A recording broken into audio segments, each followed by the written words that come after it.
today's video, I want to talk about cash flow and why that's important when you're building out a property portfolio. So the reason why this video came up is because, over the last 5 years, I've helped purchase over 200 investment properties for investors. So I work one-on-one with investors. I catch up with at least, 1 to 2 people per day that are considering to invest, and they hit me up with all these questions. And, I had a guy yesterday, and he was really set on buying a house in the northern part of Brisbane. And this house he had a budget of about $1.4 million, which he didn't really have enough for anyway for the property. But the biggest thing that I found, he was really just banking on capital growth. We ran the numbers, and he's negative gearing like an insane amount of money on this property. And I really wanted to try to change his thinking around it, because the trouble is, and this is what I done personally myself back in 2020, I went and bought a bunch of very, very expensive property. I was very inner city focused, and I was very capital growth focused. But then when the market pulled back just that little bit, and the interest rates went up, I was holding some pretty negative geared properties. The interest rates went up so rapidly, and I learned a valuable lesson as a property investor, that you need both capital growth, but you also need cash flow. So I try not for people to learn that the hard way like I did, but my approach now is so differently with clients. We look at cash flow, because yes, he buys that property for $1.4 million, but he's negative gearing, we'll call it $700 per week, and he's just breaking even. He was like, he would just work harder, and his wife would just work harder to pay for it. But he's banking that it will go from 1.4 to 1.6 or 1.7 in the next 2 to 3 years. And you do all your research to, make sure that's an outcome that happens. You buy in a high growth suburb, you make sure that market's, still getting squeezed from the data point of view, and you make sure that you're buying the right asset, and particularly at the right price. You're not overpaying. So you can make that happen, but I think it's not a very smart and logical approach. The reason why is, anything can happen, and this is what I say with investors that are working with me. We could have a recession next year. We could have a recession maybe 2027. Let's not be stupid about it, and just understand that there's going to be times when the market's going to pull back. So when the market does pull back, you need to be able to hold that asset for between 2 to 4 years, because you do not want to sell when the market's like that, and that's how people lose money. So, what if he gets there and then he loses his job, and then the market's pulled back, that he bought it for 1.4. I told him those types of assets, they're very hard to sell when the market pull back, and I learnt that personally.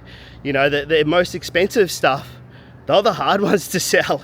The little cheapies, like under 800k, they're still very easy. You've got your first home buyers, you've got a ton of buyers for that. So even in a weak market, they still do very well. So where I'm going with this is, like, when you're going to buy an investment property or go build a portfolio, don't just bank on capital growth. Try to have a pretty structured approach. Try to look at the cash flow and look at it and be like, hey, look, I'm going to be negative $100, $200 per week. If the market did its thing and, worst case scenario happens, I know I can hold this asset for 2 to 4 years, and we can get through it, because once you get to the other side, it will balance out to where you purchased it from, and then you get another full property cycle. But I think just banking on capital growth, that's dangerous, especially at this time of the property cycle where we're hitting new limits. It's not about trying to time the market, it's about timing, being in the market, not trying to time the market. Because I talk to a lot of people that are in their 50s, and they're only just starting. So, what I learned from that is that you don't just try to time the market, because otherwise you lose time. If you're 40, or if you're, just get in, hold it for 10 to 15 years, you're going to do great. if you can be extra smart about it and get in with good cash flow, you can hold it for that 10 to 15 years and you can get a full cycle. You're not just trying to bank on capital growth. So now you understand, or this is my philosophy, you don't want to just bank on capital growth because it will hurt you, and eventually, whatever Warren Buffett says, when the tide goes out, people with their pants down, there'll be people with their pants down. So when you start to think of what's going to be a reasonable yield for cash flow, so I'll give you some basic numbers, but when you're looking at your capital cities, like your Brisbane, your Melbourne, Perth's, Adelaide's, Perth's probably a little bit higher still, but I don't know if I want to buy there, but not commenting on that. But you're looking at about between a 4.2% yield to a 4.5% yield. If you're happy to go towards the townhouse, then you can start to look at a 5% yield, and that's what you'll probably find a lot of buyers agents like myself and plenty of them out there that are buying townhouses or even buying little apartments, and they're performing really well. There's a big stigma against don't buy townhouses and don't buy apartments, but if you buy the right townhouse and you buy it below market value in the right suburb and you buy it below replacement cost, you're going to get that capital growth, and it's already been seen across every city across Australia right now. So yeah, nobody can really question that.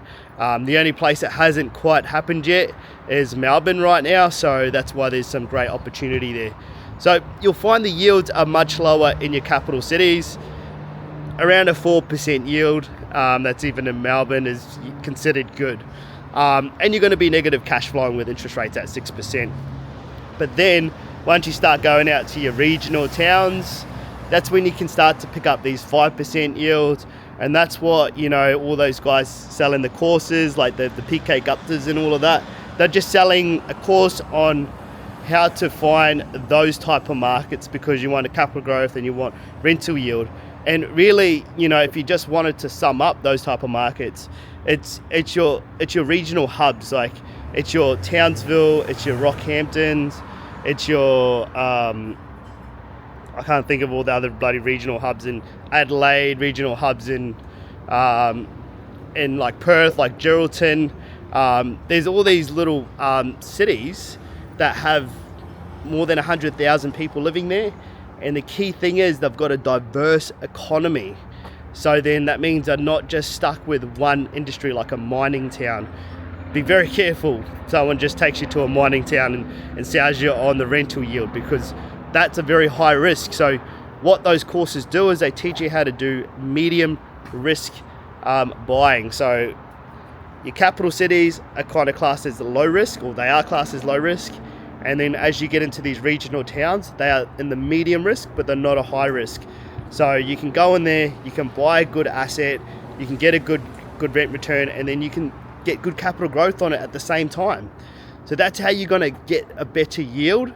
But look, if you want to just do a set and a forget, you're going for a long-term approach, don't try to be or savvy with buying in a little town in the middle of nowhere. Just stick to your capital cities. You're buying this thing, you're going to hold it for 10 to 15 years. If you get in a capital city, it's going to be low risk. Yes, the yield's not going to be as great, but you're just a passive investor. And passive investors just want to buy it and they just want to let it sit there. You don't want to be checking the news to make sure that economy's still driving and it's going hard every bloody year, because when it's not going hard, then you have to go and sell it at the right time, and you've got to start timing the market. But when you're in a capital city, you're not really there to time the market. You're just there to acquire assets. Say we buy one this year, it's yielding decently, interest rates come down, 2 to 3 years you get the growth, you then go buy another one, then you go buy another one, and it's a nice slow steady build, and you're getting good rental yield. So then you're not sacrificing going on holidays and just living your life and just actually just enjoying life still. Like there's no point going and buying something where you're banking on capital growth, but your level of life has just been diminished. Unless you know in your gut it's going to be the right option. But you're talking to a guy that went to go and buy a property back in 2020, thought I knew it, and I made the mistake. I bought it for $1.2 million and the market dropped the next month and I couldn't sell it for the amount that I brought it for. So I learned a very valuable lesson, hence why I'm very passionate about this. But I hope you got that lesson, and I hope this made a little bit of sense to focus on cash flow, not just banking on capital growth.